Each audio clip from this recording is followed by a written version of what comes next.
commission économie du collectif de loges Hugues Le Forestier. Monsieur, bonjour. Pourquoi parler d'économie quand on repense la République? Parce qu'on n'est pas libre avec moins de 800 € par mois. Parce qu'il n'y a pas d'égalité avec moins de 800 € par mois. Parce qu'il n'y a pas de fraternité avec moins de 800 € par mois. 5 millions de nos frères et sœurs humains vivent ici, en France, avec moins de 800 € par mois. Selon l'Observatoire des inégalités, 14% des Français, dont un enfant sur 5, qui vivent sous le seuil de pauvreté, lequel est inférieur à 1 000 €, 2 200 € pour un couple avec 2 enfants. Alors, on peut très bien ne pas y être sensible au nom d'un cynisme mondain de bonne loi qui fait même rire dans les dîners en ville, mais reste troublant quand même le fait que peu d'entre nous ignorent que la vie sera plus dure pour nos enfants que pour nous. À l'heure des bidonvilles, renaissant le long du périphérique et dans les proches banlieues, à l'heure des ghettos, où on ne se risque plus trop, à l'heure des réfugiés qui quittent tout, repenser la République, c'est aussi et d'abord une urgence en matière économique. D'autant qu'outre les défis du présent se dessinent des paradigmes nouveaux, issus notamment de l'incroyable dégradation écologique et de l'explosion démographique mondiale qui nourrissent de multiples sources de conflits à venir, à commencer par la guerre de l'eau.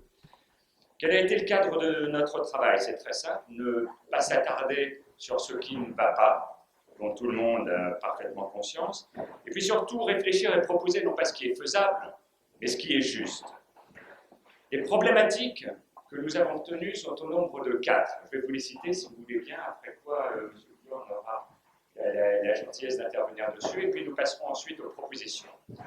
La première problématique, est-ce le politique qui fait l'économie ou l'inverse? Depuis la financiarisation mondiale des échanges, circulent ce leitmotiv étrange que ce serait l'économie qui ferait le politique. C'est un credo qui est tout à fait compréhensible de la part de ceux qui tiennent les rênes et les médias et bénéficient le plus de l'économie, mais est-ce bien la réalité? La politique fait les lois, lesquelles régissent l'économie. Quand Roosevelt, après la crise dramatique de 29, a décidé de séparer les banques d'affaires et les banques de dépôt, tous, banquiers, patrons, médias, ont hurlé au fou et prophétisé l'apocalypse, alors que la mesure a contribué aux 30 Glorieuses. Remarquez d'ailleurs qu'un candidat actuel à l'investiture démocratique reprend cette idée de séparation et que très curieusement, au pays du libéralisme roi, les Américains lui donnent un soutien très très fort malgré toute l'influence des banques et des conglomérats géants qui s'y opposent. Quand Reagan, suivi du gouvernement Thatcher, a fait adopter les préceptes libéraux de l'école de Chicago aux grandes institutions mondiales de régulation, le FMI, la Banque mondiale, l'OMC, etc., c'était un acte politique. Quand l'Union européenne a interdit à la Banque centrale européenne de prêter aux États, contrairement à la Fed américaine, c'était un acte politique. La dérégulation, renflouer les banques sans la simple contrepartie d'un encadrement des pratiques, c'était encore des actes et des choix parfaitement politiques. Et on pourrait développer à l'infini cette réalité, c'est le politique qui fait l'économie. Mais à l'heure de la mondialisation, cette politique se décide à quel niveau? Au niveau local, national, fédéral, mondial? À tous, selon l'équilibre des forces et la nature des échanges. Mettre en place une économie locale, voire une monnaie locale, peut parfaitement se faire au niveau d'une région. Mettre en place la semaine de 4 jours ou une alternative au système d'indemnisation du chômage peut se faire au niveau national, de même que le choix d'une relance par l'offre, c'est-à-dire dirigée vers les entreprises, ou par la demande, c'est-à-dire dirigée vers les citoyens. Modifier les règles encadrant la spéculation ou les paradis fiscaux, taxer les transactions monétaires et financières, encadrer la spéculation ne peut se faire qu'à un niveau fédéral ou mondial, et ainsi de suite. Reste, et c'est notre première problématique, que s'il n'abdique pas son rôle face au pouvoir de l'argent, c'est aux politiques de faire l'économie. Seconde problématique, la croissance. Depuis 30 ans, voilà le pivot, l'axe central de toutes les politiques. Enfin, ça a remonté du moins, parce que depuis 30 ans, elle baisse inexorablement. De 6% en moyenne dans les années 60, elle est successivement tombée à 3,7% dans les années 20 à 70, à 2,2% en moyenne dans les années 80, 1,9% dans les 90, 1,5% dans les années 2000, et moins de 1% en moyenne sur ces 5 dernières années. Alors qu'il faudrait passer au-delà des 2% pour commencer à résorber le chômage.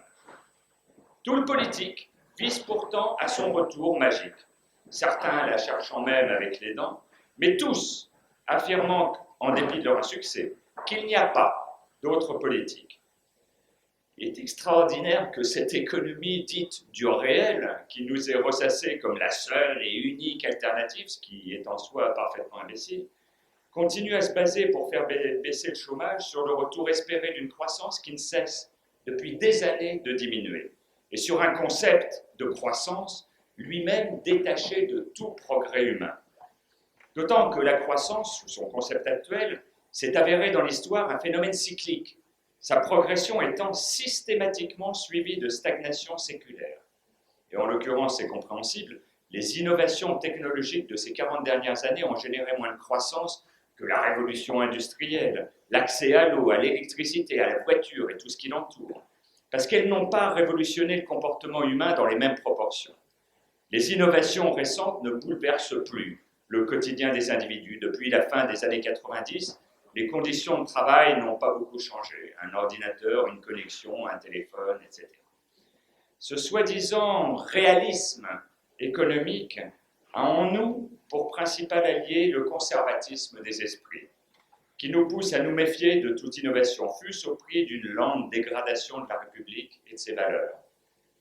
Il a pour autre allié notre école des élites de la fonction publique, l'ENA, exception française devenue noblesse d'État, une caste formatée au moule des institutions dans lesquelles elle va travailler et qui apprend à reproduire ce qu'elle voit.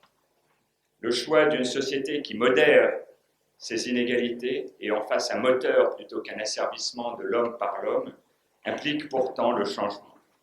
Définir les termes d'une croissance qui réponde aux fondamentaux républicains, voici donc notre seconde problématique. La troisième concerne le mainstream, le courant dominant. Il prône une relance monétaire pour relancer l'offre. Depuis la crise des subprimes et des junk bonds, la Fed américaine, par exemple, n'a cessé de faire fonctionner la planche à billets, non seulement à l'occasion des 2 plans de relance géants mis en place par l'appareil politique au secours des banques et de l'économie, mais tous les mois depuis, par un flot continu. L'annonce, bien vite retirée il y a 1 an, que ce flot pourrait s'interrompre pour laisser place au libre jeu du marché, avait aussitôt affolé les investisseurs et fait chuter les bourses. Cette relance de l'offre dirigée vers les entreprises étant jugée insuffisante par ses instigateurs, elle se double de réglementations visant à abaisser le coût du travail et augmenter sa flexibilité sous prétexte de mondialisation. La réglementation sociale ne vise plus désormais à l'amélioration des conditions de travail, mais au plus petit dénominateur commun entre masses laborieuses d'une même zone de production et de consommation. Les banques, destinataires en Europe de la relance monétaire, rechignent à placer leur liquidité dans des entreprises qui progressent peu et, faute de régulation quelconque, jouent les billets de Monopoly mis à leur disposition sur les marchés financiers essentiellement spéculatifs. Pourquoi pas, si c'était là une combinaison gagnante? Mais ce n'est pas le cas. La situation s'aggrave, tout comme s'accentue la pauvreté. La dette mondiale, qui est passée de 100 000 milliards en 2007 à 140 000 milliards en 2015, à 1 ou 2 euros près, et l'écart devenu insupportable des inégalités. Une crise brutale s'annonce, tant politique qu'économique. Il serait temps de revenir aux fondamentaux de la République et de favoriser des solutions alternatives telles que la relance par l'offre. Dernière problématique, l'information.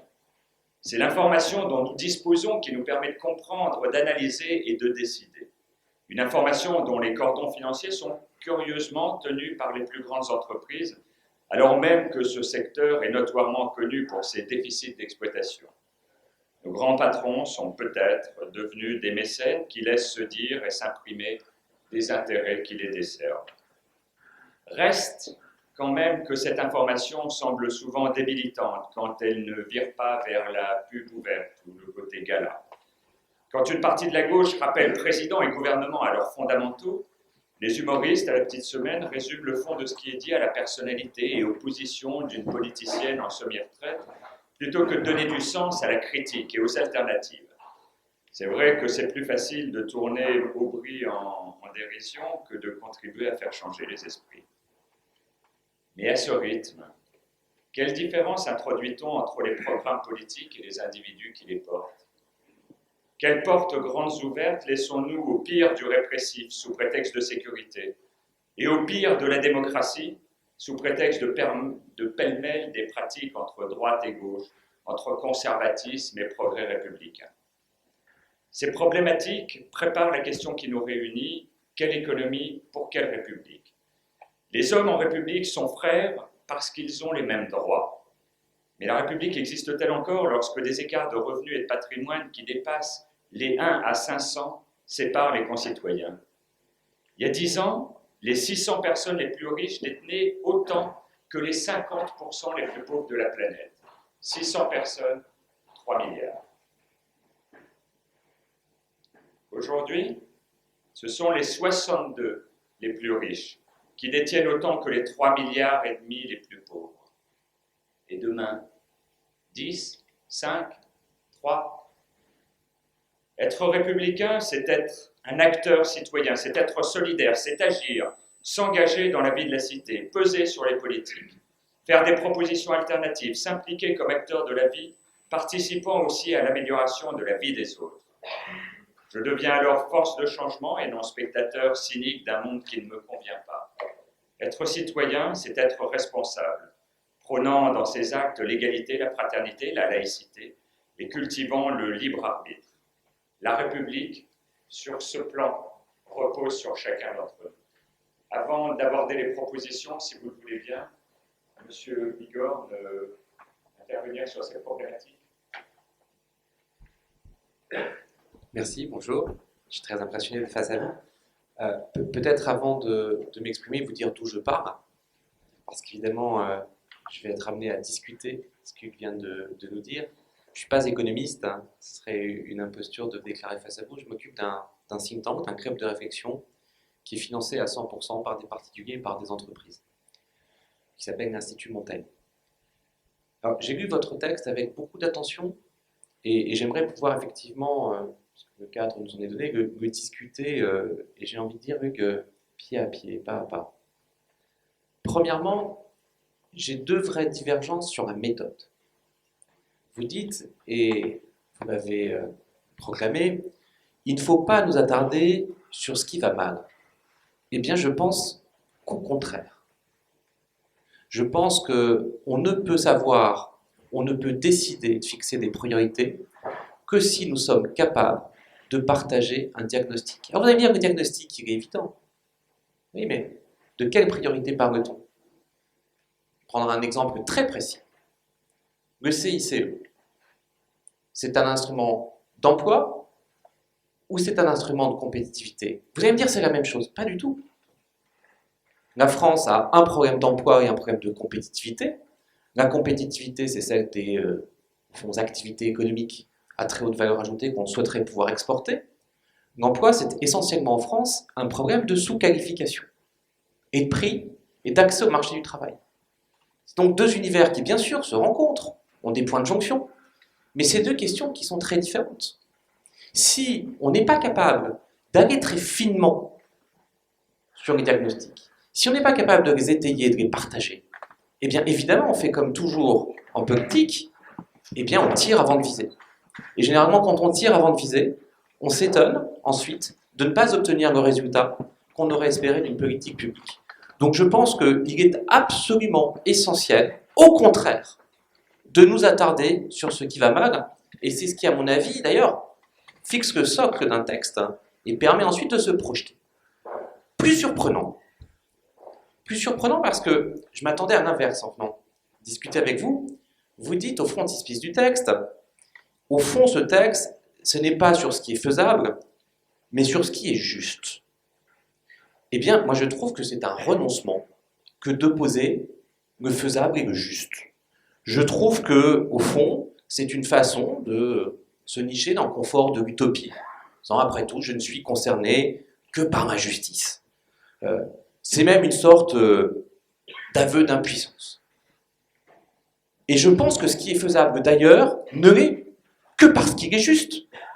Il est juste de dire aux insiders de la société française qu'il faut se soucier des outsiders.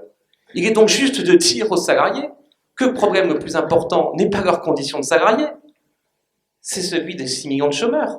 Il est juste de dire aux retraités que la société leur consacre d'ores et déjà, cette discussion avec mes parents de façon très fréquente, trop de moyens par rapport aux politiques de la jeunesse. Il est juste de dire aux fonctionnaires ou aux bénéficiaires des régimes spéciaux que nous ne pourrons pas soutenir dans le temps les régimes sociaux sur lesquels ils sont assis. Non pas que je sois ici avec un couteau entre les dents, je vous dis que ça n'est pas soutenable. Nous ne pourrons plus payer. Il est juste de dire aux familles aisées des lycées de centre-ville que le sujet n'est pas le latin ou le grec pour leurs enfants, mais la maîtrise de l'anglais pour tous. Il y a un moment ou un autre, il faut reconnaître le caractère fini de nos richesses, et donc il faut être capable de faire des priorités.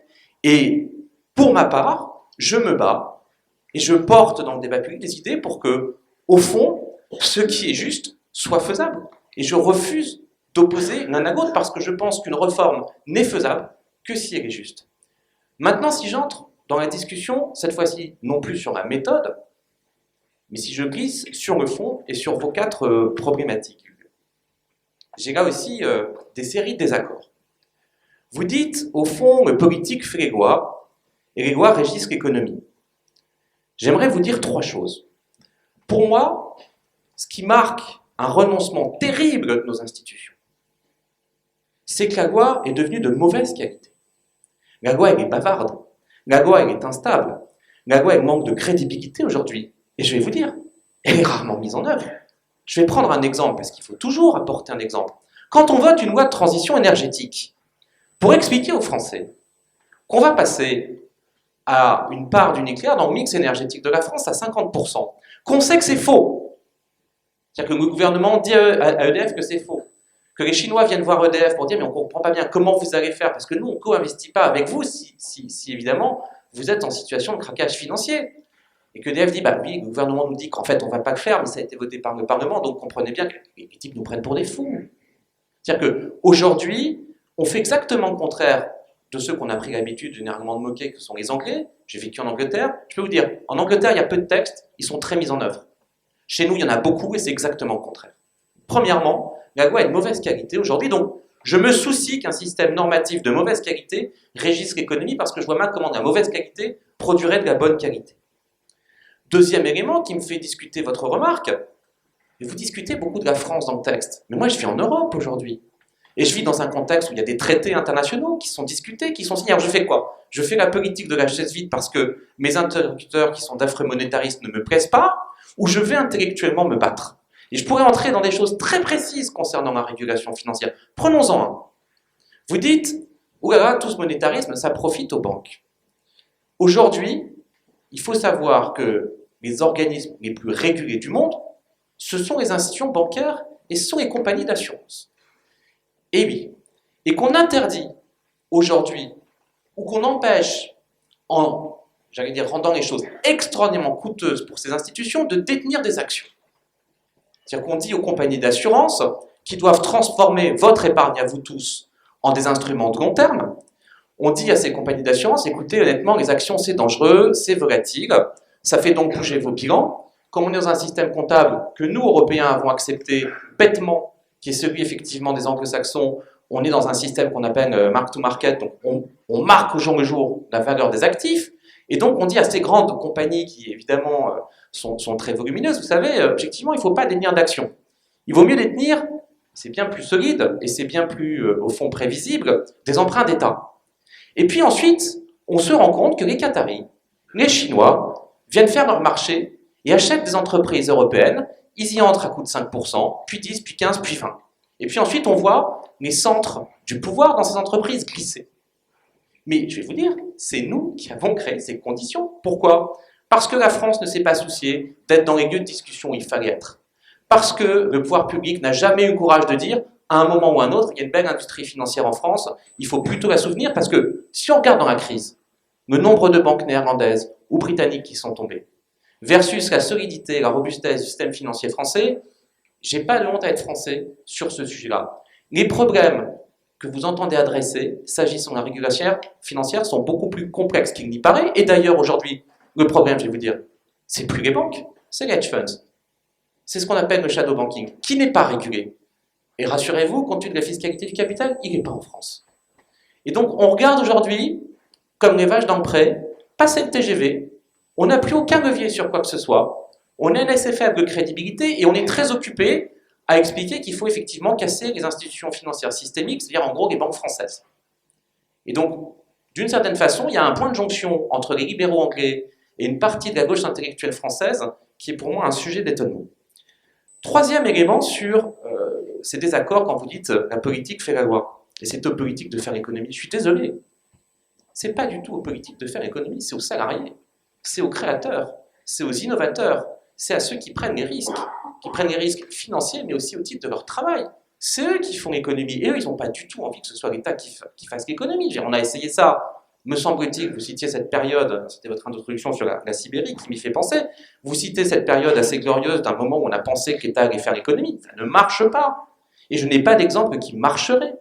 Donc, je veux dire, c'est une phrase, sa réalité opérationnelle est malgré tout ténue. Deuxième série de désaccords. Plutôt de point de vigilance parce que le texte hésite. Sur la croissance, on sent bien qu'il y a eu discussion, en tout cas c'est ce que je pressens, entre ceux qui pensent que la croissance est une vertu et ceux qui pensent que la croissance est un danger. Moi je reviens à un des fondateurs inavouables de la République, mais à un de ceux qui l'a rendu possible, même s'il n'était pas sans doute si authentiquement républicain, qui est Guizot. Mais enrichissez-vous. La classe moyenne sans République n'est rien, la République sans classe moyenne n'existe pas. Et on a besoin de croissance, et on a besoin d'enrichissement, et on a besoin de progrès. Ce débat, pardonnez-moi, mais d'une certaine façon, il est tranché dans mon esprit. Il est tranché, et pour le coup, c'est un point de réconciliation fort entre la politique et l'économie, parce que sans assise large, profonde, solide, sans croissance dont la classe moyenne effectivement bénéficie, il n'y a pas de République. Et il n'y a plus de République, regardez les pays européens qui nous entourent. Troisième série de désaccords, sur le courant dominant. J'en ai parlé un peu, donc je ne vais pas y assister outre mesure. Mais voilà, il y a deux thèses qui s'affrontent. Il y a tous ceux qui pensent que M. Draghi est à la solde de Goldman Sachs. Il y a tous ceux qui pensent comme moi que M. Draghi a sauvé l'Europe déjà à 2 ou 3 reprises en prenant des mesures que la majorité des administrateurs de la PCE regardaient avec suspicion, que les Allemands ne voulaient pas. Et je trouve un peu paradoxal que ceux-là même qui viennent nous expliquer qu'au fond il faut sauver la Grèce, et ils ont raison, viennent nous expliquer qu'il faut pendre M. Draghi. Et qui d'autre que lui a sauvé la Grèce? C'est pas M. Hollande, hein? C'est pas M. Sarkozy. C'est un type qui, à la BCE, a décidé de mener une politique monétaire non conventionnelle qui est dangereuse. Parce qu'on ne sait pas comment on en sort. On sait comment on entre dans ces politiques dites de quantitative easing, qui consistent à refinancer les acteurs économiques. Et évidemment, on refinance les institutions financières, c'est normal, celles qui sont intermédiaires. Je ne vois pas comment on pourra les financer directement les citoyens, même si certains économistes y songent en ce moment. Mais on ne peut pas faire le procès à la fois à M. Draghi d'être, j'allais dire, un affreux orthodoxe, et en même temps d'avoir créé les politiques monétaires les moins conventionnelles. Moi, ce qui m'inquiète d'ailleurs, c'est la fin du mandat de M. Draghi. Politiquement, comment la France s'y prépare? Pas un instant. Quatrième sujet de désaccord sur les médias. Je pense que l'analyse, pour le coup, manque, j'allais dire, d'approche historique. On est à un moment où le modèle médiatique est complètement bouleversé par 3 évolutions que vous connaissez très bien. Premièrement, il n'y a plus d'annonceurs. C'est-à-dire que, assez curieusement, les gens se disent faire de la pub dans les journaux ne sert plus à grand-chose, je préfère aller la faire sur Internet. Il n'y a plus d'annonceurs, il n'y a plus de lecteurs. C'est-à-dire que quand vous regardez les chiffres, les gens ont accès gratuitement sur Internet à 80% des contenus où ils se les refilent entre eux, donc évidemment ils n'achètent plus. Ce sera d'ailleurs une discussion intéressante à avoir sur la gratuité. Et puis, troisièmement, on n'a pas trouvé sur Internet le moyen de valoriser le coût de l'information parce qu'il se trouve qu'une bonne rédaction, c'est cher. Et au final, on a une presse qui est à la fois à bout de souffle du point de vue de son modèle économique, qui, évidemment, cherche à continuer à exister, c'est un bien commun, et qui s'en saisit, évidemment, des gens qui ont les moyens d'investir à un moment ou à un autre. Je ne vais pas vous dire que ça me plaît, mais ça pose une question qui est celle de la vigilance et de la gouvernance. Parce objectivement, je ne vous ai pas entendu me proposer que l'État refinance la presse, ce qui fait d'ailleurs déjà largement. Rassurez-vous, sur le prix facial que vous payez qui est exorbitant, il y a déjà une bonne moitié qui, d'une certaine façon, est subventionné par l'État. Mais en réalité, on arrive au bout. On arrive au bout d'un système, et ce système, c'est effectivement aux acteurs économiques de me réinventer. Et j'aurais pu même souhaiter dans votre présentation qu'il y ait un peu d'équilibre. Parce que, d'une certaine façon, je continue à lire Le Monde, c'est pas que ça me plaise, hein, je lis depuis que j'ai l'âge de 12 ans, donc de façon très pavlovienne, je dois être conditionné et sans doute déjà un peu vieux, mais je l'ai connu sous toutes ses turpitudes, Le Monde. Hein. Je l'ai connu sous actionnariat privé, je l'ai connu avec M. Colombani et M. Plenel, je l'ai connu à l'époque où il fallait tous acheter le bouquin de Pierre Péan, et ils ont cassé au fond ce qui était, moi, mon marqueur d'entrée dans l'âge adulte. Mais si je suis trivial, je suis tout le temps emmerdé par l'audiovisuel public. Il n'y a pas de modèle économique, il n'y a pas de rentabilité, on n'arrête pas de payer, la qualité est objectivement assez médiocre, il se crée une chaîne tous les 2 ans, sans aucun contrôle. Je ne trouve pas que ce modèle soit tellement plus saisissant. Et donc il faut avoir, me semble-t-il, s'agissant des médias, une présentation équilibrée. Je n'ai pas le sentiment, pardon d'être un peu polémique, hein, mais je n'ai pas le sentiment que France Inter soit plus équilibré que Le Figaro dans sa présentation de l'actualité. Pour me dire très... ça ne m'empêche pas d'écouter France Inter et de lire Le Figaro. Je le fais avec mes lunettes de citoyen. Mais je pense qu'il faut avoir effectivement en tête que ces modèles sont infiniment complexes. Moi, j'aime bien le modèle de la BBC. C'est un modèle, c'est ce qu'on appelle un charity. Il n'y a pas d'actionnaire, il n'y a pas de fonctionnaire. Il faut qu'ils arrivent à l'équilibre économique. Pour ça, il faut être malin. Ils produisent des séries audiovisuelles qui se vendent dans le monde entier. Ils sont écoutés dans le monde entier. Nous, on a 400 millions de francophones, hein, bientôt en Afrique. Donc, libre à nous d'être un peu intelligents et de renouer des ponts et des liens avec des gens qui sont proches de nous et dont on se sent proche. Mais plutôt que de pleurer sur nous, je pense qu'effectivement, à un moment ou à un autre, il faut aussi demander aux médias de se réinventer, peut-être couper le cordon, et puis plutôt que de parler de privatisation, faire effectivement confiance à des acteurs qui seraient des fondations, et qui seraient des fondations, où pour y avoir une subvention d'équilibre, j'aurais rien contre, hein, mais où on vivrait sans fonctionnaires ni actionnaires, et peut-être qu'on ferait de la meilleure information. C'était voilà, mes points de discussion. Donc ça c'est fait.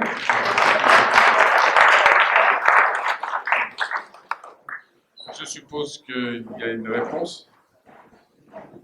Alors vraiment 2 mots, parce que ce sont des points de désaccord intenses, profonds, mais je ne vais pas m'attarder dessus. C'est ce que vous m'aviez demandé en venant me voir. Absolument, absolument, c'est tout l'intérêt, et puis c'est l'intérêt de pouvoir débattre, et ça va être à la salle aussi de pouvoir intervenir dessus, mais juste pour comprendre, le premier principe qui nous guide, c'est que le modèle économique actuel, on en a dit les limites.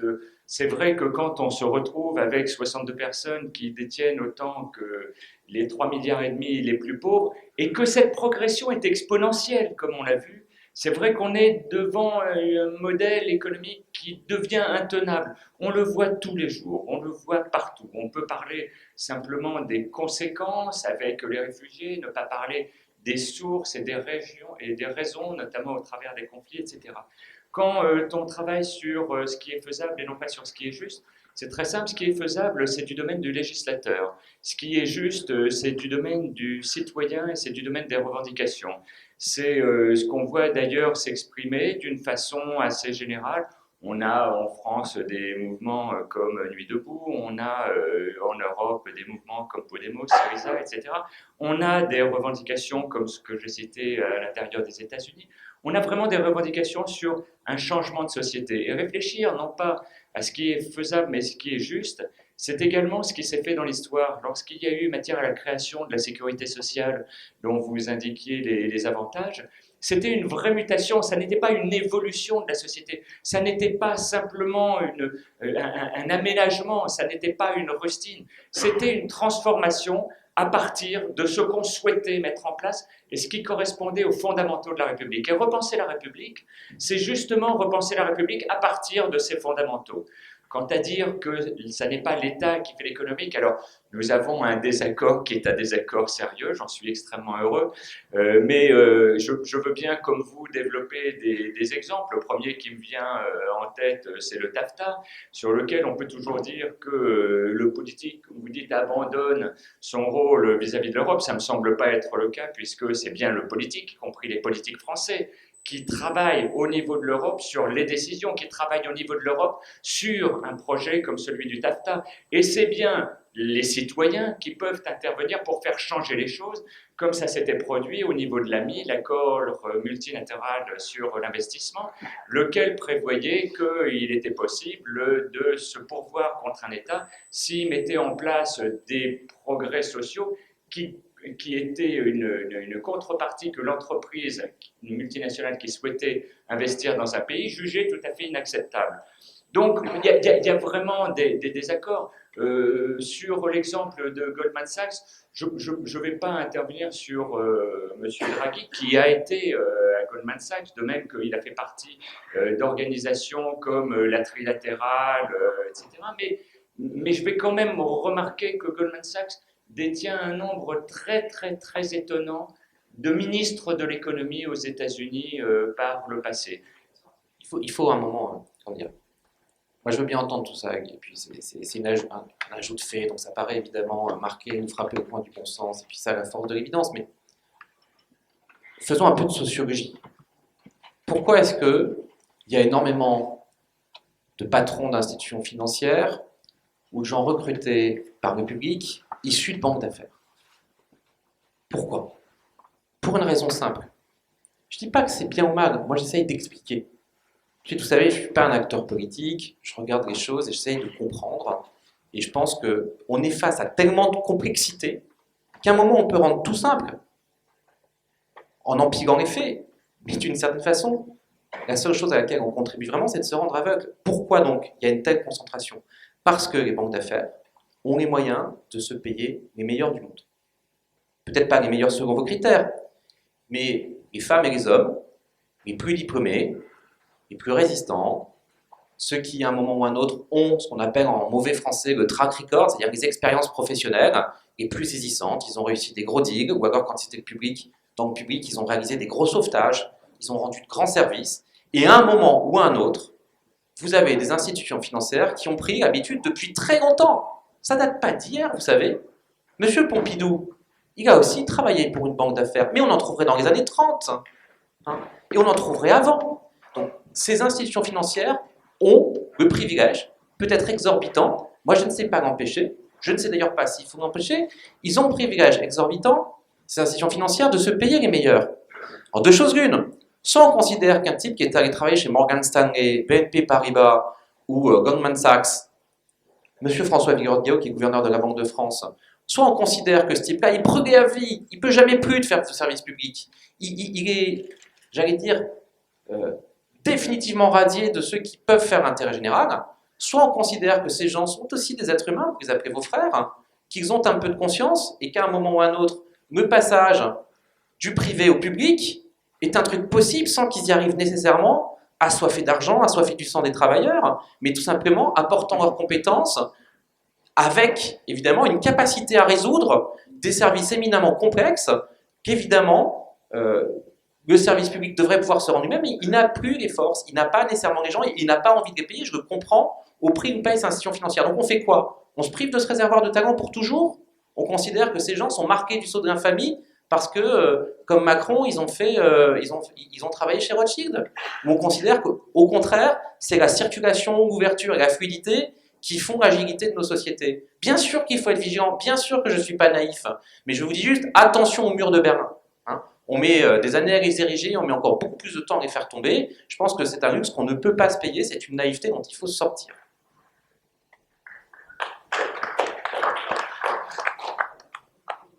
Juste un mot, parce qu'il faut absolument qu'on passe aux propositions. Les banques ont les moyens de recruter les meilleurs. Elles ont même tellement de moyens que c'est ce qui a permis, à travers un lobbying qui est extrêmement important et qui a été considérable, de faire abroger la loi Stillman-Glass qui justement a été introduite pour séparer les banques d'investissement et les banques d'affaires. Et puis recruter les meilleurs, ils recrutent aussi des mauvais canards. J'ai moi-même été directeur pendant un passé lourd. J'ai moi-même été directeur de banque, donc vous voyez, on peut mal tourner. Je vous rappelle. Heureusement, il y a eu levée d'écrou. Il faudrait une session quasiment pour parler de régulation financière et de séparation des activités de marché. Moi, je vous redis ce qui est ma position, c'est que la France est d'une naïveté confondante vis-à-vis du système effectivement anglo-saxon et particulièrement américain. C'est le cas de l'Europe. On est tenu dans une espèce de minorité et on est tenu dans une espèce de division de façon assez subtile par des jeux de force qu'on ne voit pas. On peut continuer à expliquer le monde, hein, en expliquant qu'il y a les bons et les méchants. Je vous garantis que c'est beaucoup plus compliqué que ça et qu'à force de l'expliquer comme ça, c'est nous qui nous tirons, d'ailleurs ce sont les balles qui font plus mal, hein, nous-mêmes une balle dans le pied. Moi je veux bien continuer à taper sur les institutions financières françaises. Hein. Je vous rappelle qu'avant tout, une banque de détail, une compagnie d'assurance, c'est notre argent. À la fin du jour, c'est notre épargne. Et le métier de ces institutions, c'est de faire la transformation de cette épargne pour qu'on puisse la récupérer sans en avoir trop perdu et même, pourquoi pas, avoir pu gagner un peu au moment de la retraite ou au moment des accidents de la vie quand on en a besoin. Ça peut paraître assez trivial et assez naïf, mais une institution financière en France, c'est d'abord et c'est ça avant tout. Des accords importants sur ce sujet, notamment sur ce que vous appeliez le shadow banking et sur le rôle des fonds de pension qui eux-mêmes interviennent maintenant d'une façon extrêmement importante. Bon, on ne va pas revenir dessus. J'adorerais poursuivre ce débat, vraiment. On va parler juste un petit peu, si vous voulez, des propositions quelquefois utopiques, mais on ne sait pas toujours où l'utopie se trouve et il n'est pas toujours aussi évident que ça que l'utopie d'aujourd'hui ne soit pas la réalité de demain. L'économie libérale, c'est vrai, elle semble immuable, d'autant qu'elle s'efforce, au travers de l'Organisation mondiale du commerce, d'inscrire dans le marbre l'équilibre actuel des forces, alors même qu'émergent de nouvelles puissances, à commencer par la Chine et l'Inde. Pourtant, qui peut dire ce que vont devenir les entreprises dans les 50 ans qui viennent? Les conséquences de la révolution Internet se feront pleinement sentir. Leur nombre risque fort de diminuer drastiquement, tandis que se développeront les communaux collaboratifs. Et le salariat pourrait même, à terme, être réduit à 50% de la population active. Nous proposons 4 pistes à votre réflexion. Les communaux et la gratuité sont des briques qui préfigurent la construction possible. Le revenu d'existence et l'extension de la propriété publique peuvent en constituer le ciment. Et à ces 4 pistes, nous avons adjoint quelques utopies, certes des améliorations profondes, mais évoquées de façon plus subsidiaire pour surtout pallier au présent et ouvrir le débat. Que sont les communaux? Ce sont des biens qui appartiennent à tout le monde. Aux États-Unis, 900 coopératives électriques rurales à but non lucratif ont 42% des lignes électriques du pays. En Allemagne, 23% de l'électricité est produite par des coopératives locales. Que vont changer les communaux dans le lien social? Qu'ont-ils déjà commencé à changer? Les comportements vis-à-vis de la propriété. Partager des biens, des services, présente de multiples avantages. L'économie d'abord, un effet bénéfique sur l'environnement ensuite, la flexibilité du style de vie, sans compter l'avantage de la générosité et le sentiment d'agir intelligemment, d'être plus responsable. En 2013, Airbnb a vu 3 millions de clients réserver 10 millions de nuitées dans 33 000 villes réparties dans 192 pays. Se sont également organisés le partage de vêtements, le recyclage d'articles. The Free Cycle Network rassemble 9 millions de membres dans 85 pays. Le partage de jardins, les AMAP et le copyleft menacent même le copyright. Dans l'économie de marché, il faudra de moins en moins d'êtres humains pour produire les biens et services. Dans le secteur de l'économie collaborative, en revanche, ce qui prédomine, c'est la part des humains. Le modèle capitaliste est très attractif, il crée chez nous des besoins qui sont satisfaits par des achats de biens. Il faut lui opposer une société aussi attractive, mais par d'autres moyens. Non pas plus de consommation, mais plus de gratuité. Non pas plus de pouvoir d'achat, mais plus de pouvoir de vivre. Remplacer le désir d'avoir par le désir d'être. La gratuité, et on s'entendra ensuite sur ce terme parce qu'il ne faut pas non plus le prendre de façon trop simple ou péjorative, mais la gratuité, elle existe déjà historiquement, elle a été même une réponse concrète à des injustices. La gratuité de l'école, la gratuité des soins médicaux via l'organisation de la sécurité sociale. Partout en Europe, des collectivités locales vont plus loin. Située entre Cannes et Grasse, la ville de Moinsartou, 10 000 habitants, a fait le choix de la gratuité du service des obsèques municipales. Tous égaux devant la mort. Cette même ville possède également une régie municipale de l'eau potable qui étudie la fourniture gratuite des 40 litres d'eau quotidien nécessaires aux besoins vitaux d'un habitant. La ville de Grigny offre d'ores et déjà 3 litres d'eau par personne et par jour, suite à la tenue d'une votation citoyenne en 2010. Dans l'esprit du droit au transport pour tous, les transports en commun sont gratuits depuis 2001 dans toute l'agglomération de Châteauroux, de même qu'à Aubagne depuis 2009. Sur tout le territoire français, 23 réseaux de transport urbain sur 290 ont déjà fait ce choix. Il faut certes défendre les gratuités solidement ancrées, l'école, la santé, celles qui risquent de disparaître, les biens communs, le génome, le vivant, mais aussi conquérir de nouvelles gratuités, celles des transports en commun, de l'accès à l'eau, du logement social. On peut en déduire un projet plus global, la gratuité du bon usage contre le renchérissement du mésusage. Le législateur devra trouver les mécanismes adoptés, prix variables selon le niveau de consommation, etc. Quels sont les adversaires de la gratuité? Selon ces détracteurs, la gratuité engendrerait l'irresponsabilité, car les citoyens ne respecteraient que ce qui a une valeur marchande, ce qui est loin d'être prouvé pour les gratuités existantes, l'école, la santé, les transports publics, etc. Le capitalisme d'aujourd'hui sacralise le culte de l'argent et à l'inverse, il s'attaque à la gratuité, la solidarité, les services publics, les biens communs, le génome, le vivant. La tendance qu'il promeut est celle de la privatisation généralisée, espaces urbains, aériens, maritimes, plages, forêts, pôles.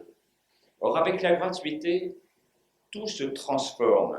La gratuité se construit politiquement. On choisit ce que l'on veut rendre gratuit. Et culturellement, on se libère de la culture du marché pour lui substituer une culture de la gratuité. Mais il ne s'agit pas de rendre gratuit ce qui existe sans en changer le contenu. Par exemple, quand les villes instaurent la gratuité de la restauration scolaire, elles remplacent les repas livrés par une grande société de type Sodexo et mettent en place une restauration faite sur place à partir de produits locaux, voire bio. Lorsqu'Aubagne instaure la gratuité des transports en commun, la ville transforme la conception même des transports qu'ils viennent des lieux de vie, animation artistique, présence de travailleurs sociaux dans les bus, etc. Dans le cas de la gratuité avec des maisons municipales de la santé, on propose aux patients de s'organiser sous forme de collectif, de ne pas rester seul avec sa maladie. La gratuité est donc un outil pour permettre et pour mettre la société en mouvement, pour aller vers un mieux-être social et environnemental. Si nous n'avons pas un grand projet de société qui fasse rêver, qui suscite le désir autant que le modèle capitalisme et ses vitrines rutinantes auxquelles chacun rêve un jour d'accéder, nous laisserons la place au vote extrémiste. La gratuité, c'est le don, le partage, les relations amicales, associatives, les biens communs, les services publics. C'est une façon de miser sur l'utopie, l'espoir, et non sur la peur et la haine de l'autre. Deuxième proposition, le revenu d'existence. Le temps passe vite, je vais être court sur ce sujet sur lequel nous pourrons revenir dans le débat. Le revenu d'existence, c'est une révolution profonde parce qu'avec lui, la subordination n'est plus une question de survie et qu'il suppose que le travail implique aussi un choix. Il s'agit là d'une mutation profonde, d'abord par son aspect inconditionnel, là où toutes les politiques subordonnent à des règles innombrables le versement actuel d'allocations redistributives. C'est aussi un bond social et philosophique profond qui met en avant un principe d'égalité et de fraternité là où la logique dominante privilégie l'assistanat. Ce revenu ne cherche nullement à diminuer l'incitation au travail, mais à libérer l'homme de sa dépendance actuelle au travail salarié qui clive les individus entre inclus et exclus, de plus en plus nombreux. Il constituerait également une évolution intelligente de la société où la productivité, la mécanisation et la robotisation augmentent et laisseront peu de place à l'avenir au salariat, la mondialisation et les échanges se chargeant d'en niveler par le bas les rémunérations. Le financement d'une telle mesure peut logiquement se faire par une très faible taxation sur les produits monétaires et financiers, ce qui serait une évolution heureuse dans la mesure où les transactions représentent aujourd'hui un volume plus de 500 fois supérieur à celui des investissements dans les entreprises. Le revenu d'existence est également amené à remplacer nombre d'aides telles que le chômage et le RSA, j'en passe et des meilleurs, allocation familiale, ARS, PAJE, allocation parents isolés, allocation vieillesse des parents au foyer, allocation d'adoption, etc., etc., etc. Ce revenu universel est-il d'ailleurs vraiment une utopie? La ville d'Utrecht aux Pays-Bas en tente l'expérience cette année. Le Premier ministre finlandais de droite va mettre l'an prochain en place une allocation de 800 € pour tous. La Suisse préparent sur ce sujet une votation citoyenne pour l'été. L'Espagne, l'Allemagne et le Japon l'étudient. La France a même fait un premier rapport sur le sujet. Le travail, source complémentaire de revenus, sera alors en passe de retrouver du sens et tendra à devenir un choix et l'existence un droit. Seule limite réelle au revenu d'existence, la bombe de l'explosion démographique reste une menace inéluctable, aggravée par sa conséquence logique, un désastre écologique exponentiel. Troisième point, revoir le concept de propriété. C'est un autre élément fondamental. Il y avait deux conceptions totalement différentes qui s'opposaient. Le communisme qui pensait qu'il ne devait pas y avoir de propriété privée, le capitalisme qui pense que tout peut être privatisé. La chute du communisme, cette idéologie a pu apparaître comme une victoire de cette autre idéologie qu'est le libéralisme avec son culte d'une propriété sans limite. Nous pensons qu'il n'en est rien. Jamais, on l'a vu, les inégalités n'ont été aussi fortes. Mais ce qu'on apprécie moins, c'est que la crise n'en est pas une. Bien au contraire, pour le millionième des individus les plus riches, dont les revenus moyens ont augmenté de 35% sur l'année 2015. Si encore cette richesse était réinjectée dans le circuit, comme le veut la vieille parabole des gouttes venant des riches pour apaiser la soif des pauvres. Mais l'essentiel de cette richesse ne concerne que des circuits spéculatifs, très souvent via des paradis fiscaux. La propriété privée, l'un des ferments de nos sociétés, devient, par ses excès, un instrument d'abaissement de l'homme. Sa régulation sera le ferment d'un modèle économique favorisant le partage plutôt que la possession. Et puis, le brevetage du patrimoine génétique accorde à la propriété privée des droits qui deviendront vite inhumains. Et Internet, source de créativité parallèle, peut aussi se voir un jour privatisé ou étatisé. Je vais m'arrêter là, je vais juste proposer quelques propositions utopiques à votre réflexion. La première, la productivité n'a jamais autant progressé qu'au cours des dernières décennies, mais on a vu que ça tient pour beaucoup à la robotisation.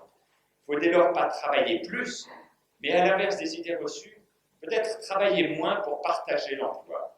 Des expériences existent avec la semaine de 4 jours, déjà mise en place avec succès en France, dans 400 entreprises avec l'éphémère loi Robien de 96. Une expérience qui a montré par ailleurs que la semaine de 4 jours permet une autre forme d'apport collectif que le travail salarié.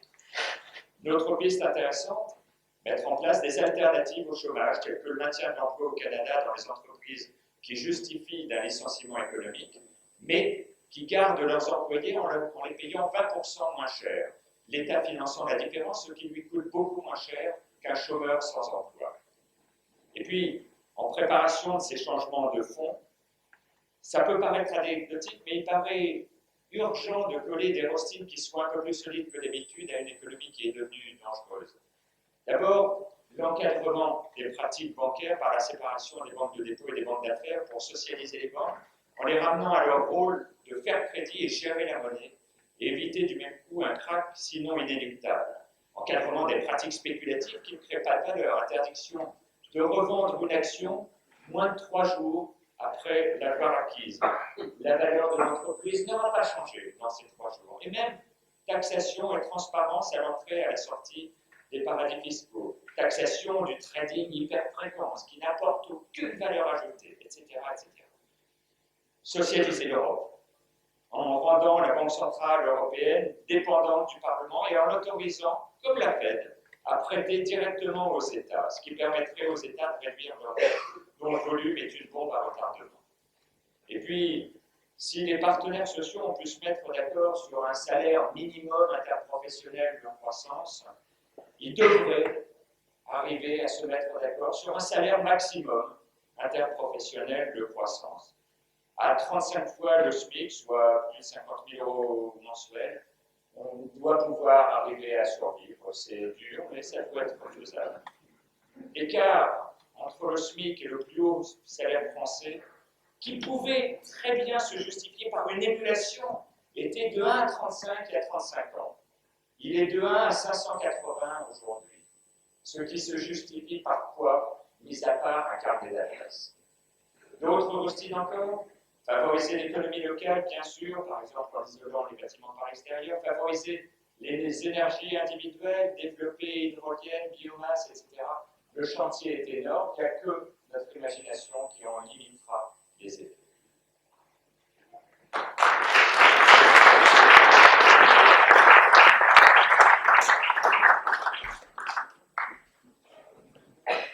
Merci.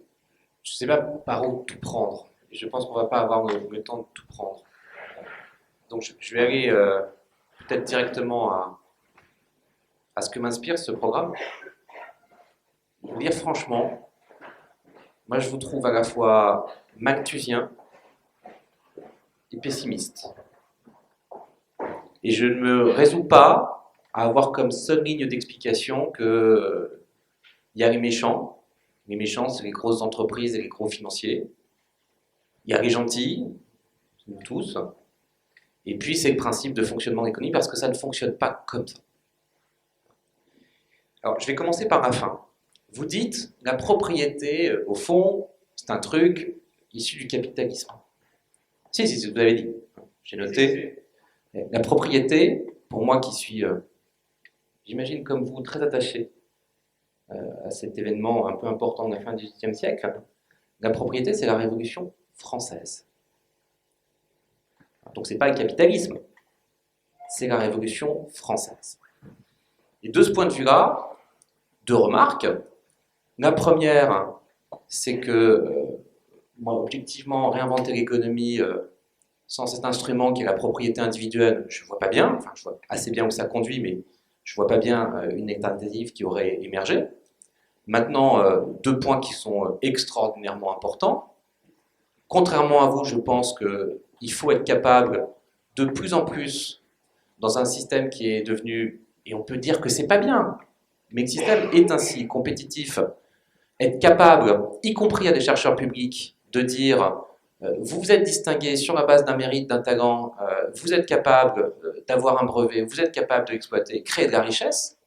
Et cette richesse, évidemment, rejaillira sur vous-même, mais aussi sur les équipes qui ont travaillé avec vous, sur votre institution, mais créer le maximum de richesse possible. Donc je crois ça très important. Et puis maintenant, si on veut avoir une réflexion effectivement sur la propriété, peut-être que d'ailleurs là on pourra converger, deux choses. La première, c'est que je suis assez convaincu qu'il faut mieux taxer le capital au moment du décès des uns et des autres. Et donc je crois assez fort que au fond, il faut regarder davantage le mécanisme de taxation de l'héritage, beaucoup plus que d'ailleurs la taxation du revenu du capital, ça va sans dire, parce qu'il faut que la prise de risque soit récompensée. Et puis, une remarque au passage, parce que là aussi peut-être qu'on peut converger, pourquoi est-ce qu'on n'a pas en France des gens qui, comme Warren Buffett ou Bill Gates, ou comme des centaines de ces gens que vous avez dénoncés tout à l'heure, ont décidé de se déposséder complètement de tout ou partie de leur fortune professionnelle. Je rappelle, un Bill Gates, il a dû garder, je ne sais pas, quelques centaines de millions, et puis il a filé tout le reste à une fondation. Pourquoi est-ce qu'on ne peut pas le faire en France? Parce que le Code civil nous en empêche. Je suis allé voir plusieurs gardes des Sceaux successifs pour leur dire, mais regardez, il y a cette disposition du Code civil qui fait qu'on n'a pas le droit, quand on a créé une fortune professionnelle, on n'a pas le droit de déshériter ses enfants. Moi, je connais plein de gens qui ont créé des fortunes professionnelles, qui ont un rêve, c'est de laisser un appartement à leur gamin et rien d'autre. Ils ne peuvent pas le faire.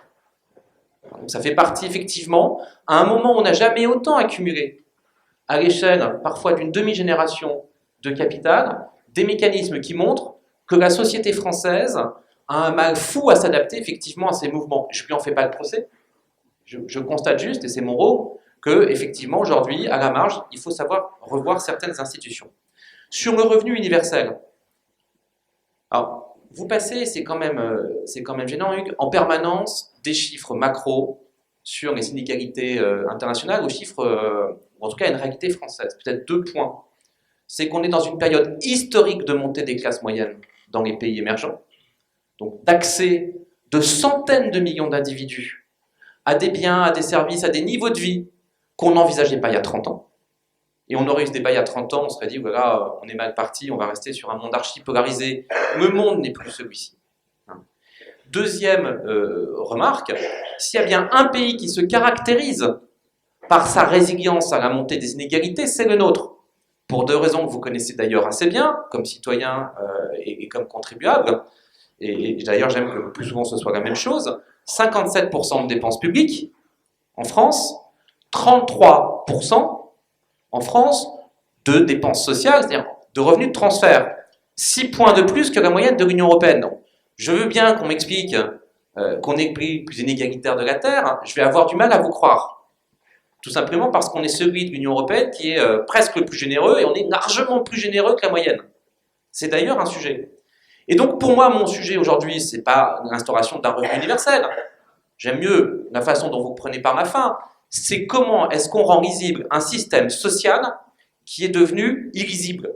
Pourquoi est-ce que les plus pauvres de nos concitoyens, quand on met à leur disposition potentiellement du revenu de transfert, ne vont pas y avoir recours? Pourquoi est-ce que les taux de recours sont si faibles? D'ailleurs, avec un jeu qui fait que des gouvernements de gauche comme de droite sont très cyniques parce qu'ils vont à la télévision en disant on a créé une nouvelle aide, Bercy sait qu'il n'y aura pas de taux de recours, c'est qu'en gros les gens ne vont pas pouvoir y avoir accès et ne budgètent pas cette nouvelle aide.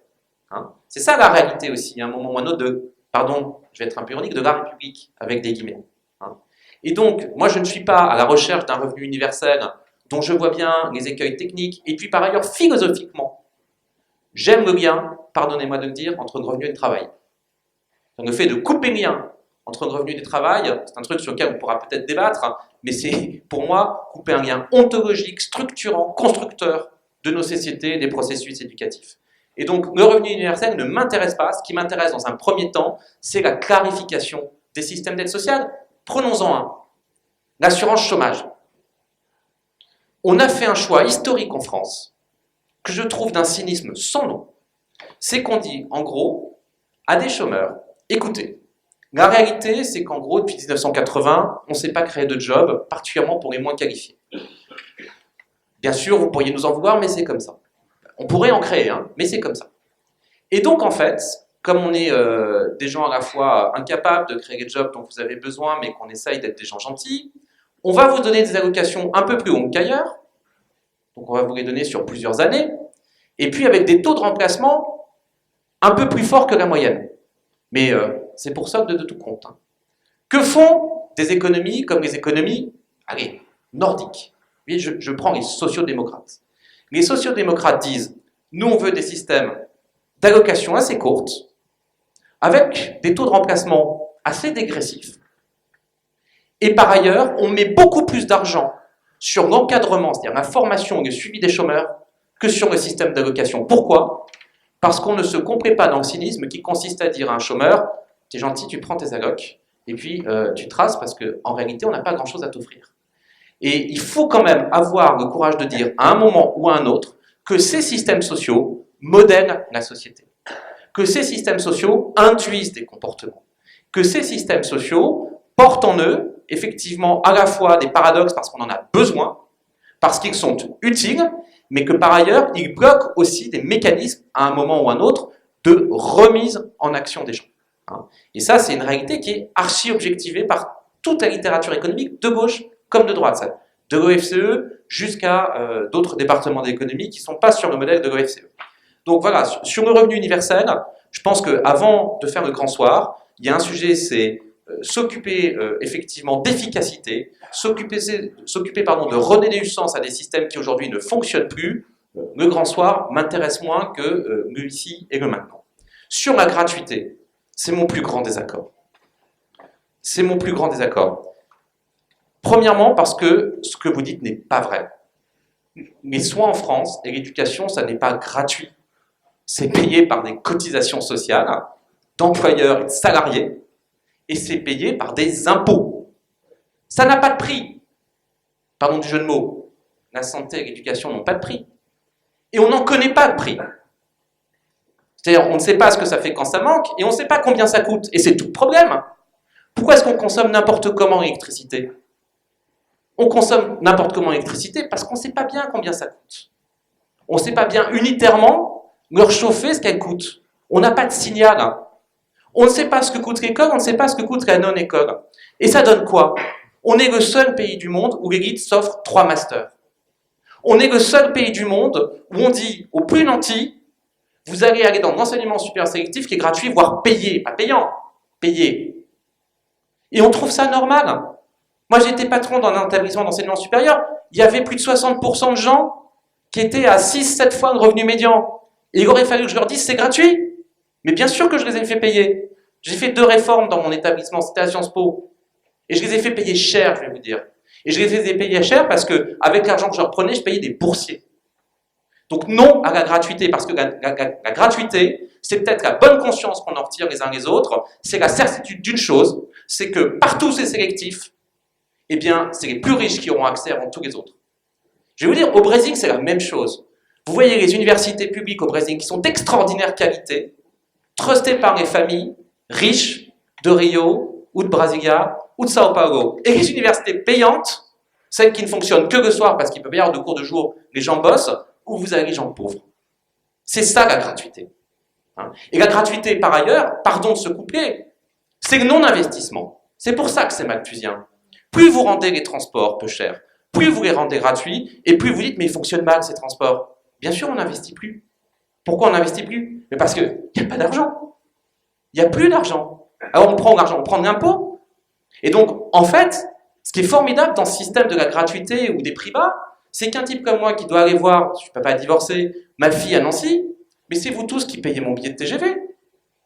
Comme on ne peut pas me le faire payer au vrai prix, parce qu'il faudrait que je paye 2 fois plus pour être à coût complet, mais c'est vous tous qui le payez, soit par de l'impôt, soit par de la dette. Je vous en remercie d'ailleurs. Mais c'est pas normal. C'est ça la gratuité. La gratuité, c'est pas tout est gratuit et there is no free lunch. Non, ça coûte. Ça coûte, sauf qu'on ne sait pas, sauf qu'on ne dit pas. Et c'est ça qui n'est pas démocratique. À la fin du jour, ça n'est pas démocratique. Et ça n'est pas démocratique la gratuité par ailleurs, quand seulement aujourd'hui, 47% des familles sont à l'impôt sur le revenu. Vous trouvez normal, vous, qu'il y ait 53% des ménages qui, même symboliquement, échappent à tout impôt sur le revenu si on considère que c'est effectivement un acte de consentement citoyen? Je ne trouve pas ça normal. Donc oui, on peut être démagogue. Mais moi, je m'intéresse à l'efficacité, je m'intéresse à l'équité, je m'intéresse à l'accessibilité, et puis je m'intéresse à l'investissement, c'est-à-dire à la prospérité. Et je vais vous dire que sur ces 4 valeurs, la gratuité, elle est orthogonale. Et je m'intéresse beaucoup plus là où je suis à des droits réels qu'à des droits formels. La gratuité pour les riches, quand ils envoient leurs gamins à Paris 2, c'est formidable. Ensuite, on s'intéresse assez peu de savoir que les pauvres de Clichy-sous-Bois-Montfermeil n'y auront jamais accès. Tant pis pour eux, c'est gratuit, ils n'ont qu'à y aller. C'est évidemment pas comme ça que ça marche.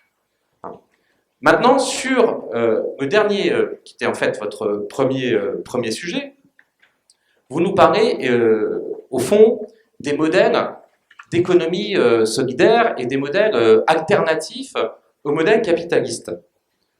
Premièrement, moi je m'inscris en faux contre l'idée que l'économie libérale est immuable.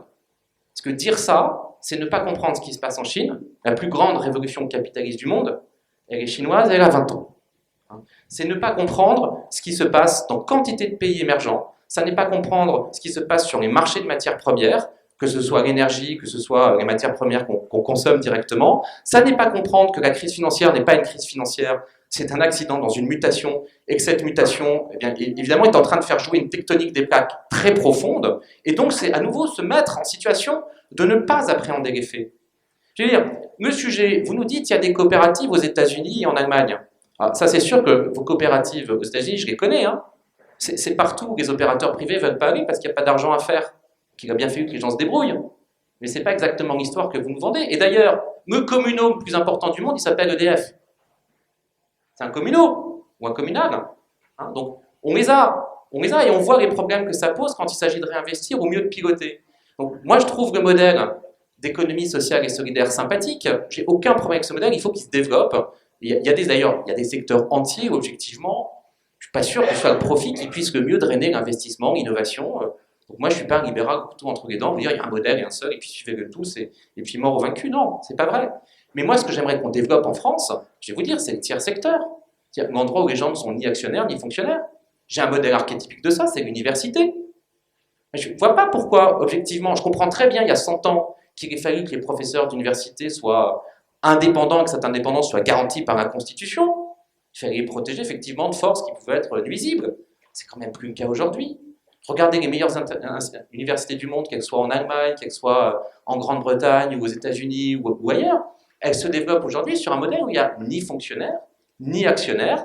C'est le tiers secteur, c'est du charity business, c'est une mission de service public, d'intérêt général, avec la souplesse des moyens du privé. Généralement, quand j'en parle avec mes petits camarades du CNRS, ils me regardent avec des lumières dans les yeux. Pas tous, mais beaucoup d'entre eux. Donc, moi, je trouve qu'effectivement, il y a une réflexion à avoir, qu'on pourrait avoir sur l'hôpital. Hein. L'hôpital privé à but non lucratif, il me va très bien. Donc, je suis persuadé qu'il y a une place sur ce secteur. Maintenant, je vais vous dire, attention à la naïveté, au scepticisme, parce que quand je vous entends mettre en parallèle l'économie sociale et solidaire et Airbnb, alors moi, comme consommateur, j'adore Airbnb. J'adore Airbnb, je peux emmener mes enfants en vacances dans de beaux endroits. Et où est la fiscalité?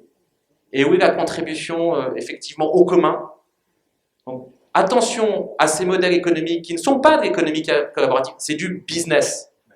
Du business dans ce qu'il y a de plus rude.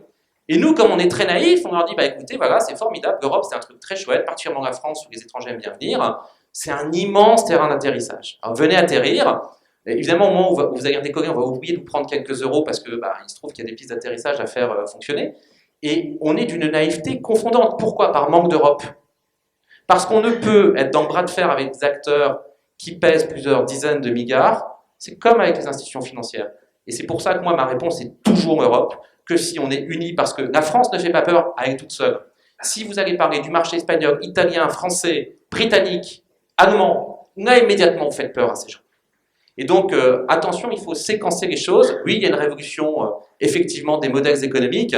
Je ne mettrai pas Airbnb du côté de l'économie collaborative, ça m'a fait vraiment intoxiquer pour le coup, le lobbying de cette très puissante, cette entreprise.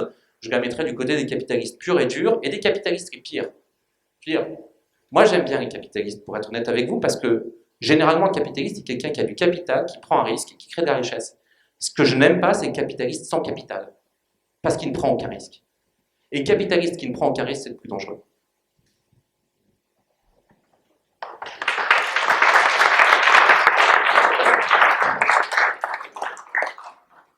Bien, on m'a demandé d'être le modérateur entre ces deux doxas, donc je ne vais pas vous modérer. Par contre, je vais vous demander, si vous avez des questions à poser, de nous dire à qui s'adresse cette question, d'éviter de raconter votre vie, qui est passionnante, mais qui risque de nous mettre un petit peu en porte-à-faux vis-à-vis du temps. Et je vous laisse donc la parole. Eh bien, allons déjeuner. Ah.